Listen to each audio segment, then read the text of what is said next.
ക്രൈസ്തവർ നേരിടുന്ന പ്രശ്നങ്ങൾ പഠിക്കാൻ നിയോഗിച്ച ജെ.ബി. കോശി കമ്മീഷൻ റിപ്പോർട്ട് പുറത്തുവിടാത്തതിന് പിന്നിൽ സ്ഥാപിത താൽപര്യമെന്ന് ചങ്ങനാശ്ശേരി അതിരൂപത. ക്രൈസ്തവർക്ക് അർഹമായ ന്യൂനപക്ഷാവകാശങ്ങൾ നിഷേധിക്കുന്നുവെന്ന് വിമർശിക്കുന്ന സർക്കുലർ പള്ളികളിൽ വായിച്ചു. പരിസ്ഥിതി നിയമങ്ങളും വഖഫ് നിയമങ്ങളും സഭയെ ഭീഷണിപ്പെടുത്തുകയാണെന്നും സർക്കുലറിലുണ്ട്. ക്രൈസ്തവരുടെ പരിപാലനമായ ദിനങ്ങളെ പ്രവൃത്തി ദിനങ്ങളാക്കി മാറ്റുന്ന നടപടിക്രമങ്ങൾ തുടർച്ചയായി റിപ്പോർട്ട് ചെയ്യപ്പെടുന്നു.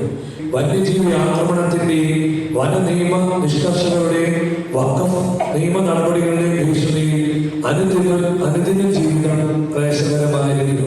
Justice Benjamin Koshy commission 2023 May 17 സർക്കാർ റിപ്പോർട്ട് സമർപ്പിച്ചെങ്കിലും നടപടിക്രമങ്ങളുടെ നൂലാമാലകൾ കുരുക്കി അതിന്റെ ഉള്ളടക്കം പരസ്യമാകാത്ത സാഹചര്യമാണ് ഉള്ളത്.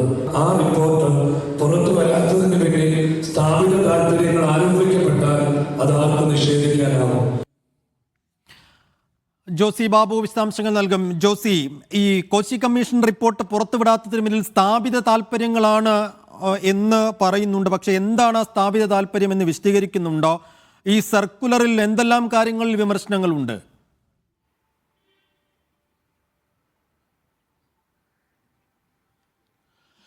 സൈഫുദ്ദീൻ, ചങ്ങനാശ്ശേരി അതിരൂപതയുടെ കീഴിലുള്ള മുഴുവൻ പള്ളികളിലും ഇന്ന് സർക്കുലർ വായിച്ചു. ചങ്ങനാശ്ശേരി മെത്രാൻ തോമസ് തറയിൽ എഴുതി തയ്യാറാക്കിയ സർക്കുലറാണ് ഈ ദേവാലയങ്ങളിൽ വായിച്ചത്. പ്രധാനമായും കേന്ദ്ര സംസ്ഥാന സർക്കാരുകളോട് വിവിധ വിഷയങ്ങളിൽ സഭയ്ക്കുള്ള എതിർപ്പ് പ്രകടമാക്കുന്നതാണ് ഈ സർക്കുലർ.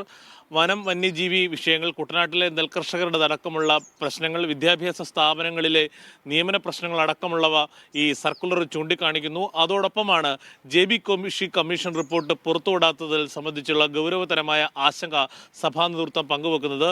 ഇത്തരത്തിൽ ഈ കമ്മീഷൻ റിപ്പോർട്ട് പുറത്തു വരാത്തത് ചില സ്ഥാപിത താല്പര്യങ്ങൾക്കാരാണ് ഇതിന് പിന്നിലെന്നുള്ള ആക്ഷേപവും ഈ സർക്കുലറിൽ ഉന്നയിക്കുന്നുണ്ട്.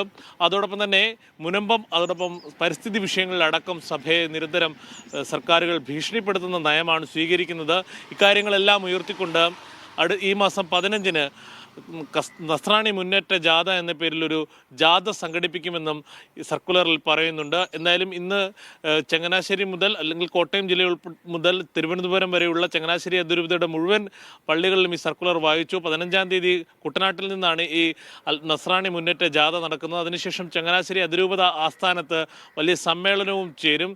നിരന്തരമായി ഈ വിഷയങ്ങളിൽ, സർക്കാരുമായി പല വിഷയങ്ങളിൽ സഭാ നേതൃത്വം നേരത്തെ തന്നെ ഈ വിഷയങ്ങളിലൊക്കെയും എതിർപ്പ് പ്രകടമാക്കിയിട്ടുള്ളതാണ്, അല്ലെങ്കിൽ അത്തരം വിമർശനങ്ങൾ ഉയർന്നു വന്നിട്ടുള്ളതാണ്. പക്ഷേ ഇത്തരം സർക്കുലർ രൂപത്തിൽ ഇപ്പോൾ പള്ളികളിൽ ഇത്തരത്തിൽ ഇത് വായിക്കുന്നത് വളരെ ഗൗരവതരമായി തന്നെയാണ് എല്ലാവരും നോക്കിക്കാണുന്നത്. പ്രത്യേകിച്ച് സഭ കടുത്ത നയ തീരുമാനങ്ങളിലേക്ക് പോകുന്നു എന്നത് അവർ ഒരു മുന്നറിയിപ്പ് കേന്ദ്ര സംസ്ഥാന നേതൃത്വങ്ങൾക്ക് നൽകുകയാണ്. പ്രത്യേകിച്ച് സഭയെ കേവലം വോട്ട് ബാങ്കായി മാത്രം മുഖ്യധാര രാഷ്ട്രീയ പാർട്ടികൾ കാണുന്നു എന്നുള്ള വിമർശനം അതിലേക്കാണ് വിരൽ ചൂണ്ടുന്നത്.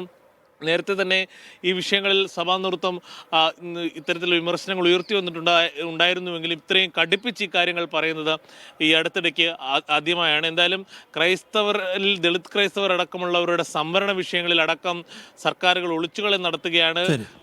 ക്രൈസ്തവ ന്യൂനപക്ഷങ്ങൾക്കിടയിൽ വേർതിരിവ് സൃഷ്ടിക്കുന്നതിനോട് ഇടപെടൽ ഉണ്ടാകുന്നു. ക്രൈസ്തവ ന്യൂനപക്ഷങ്ങളെ മറ്റു ന്യൂനപക്ഷങ്ങളിൽ നിന്നും വേർതിരിച്ച് നിർത്തുന്ന തരത്തിലുള്ള നടപടികളാണ് സർക്കാരുകൾ സ്വീകരിക്കുന്നത് അടക്കമുള്ള വിമർശനങ്ങൾ ഇന്ന് വായിച്ച സർക്കുലറിൽ ഉണ്ട്. സൈഫുദ്ദീൻ, ശരി. ചങ്ങനാശ്ശേരി രൂപതയ്ക്ക് കീഴിലുള്ള പള്ളികളിലാണ് ഇപ്പോൾ സർക്കാരിനെതിരെ രൂക്ഷമായ വിമർശനങ്ങൾ ഉൾക്കൊണ്ടിട്ടുള്ള സർക്കുലർ വായിച്ചത്. വിശദാംശങ്ങൾ നൽകിയത് ജോസി ബാബു.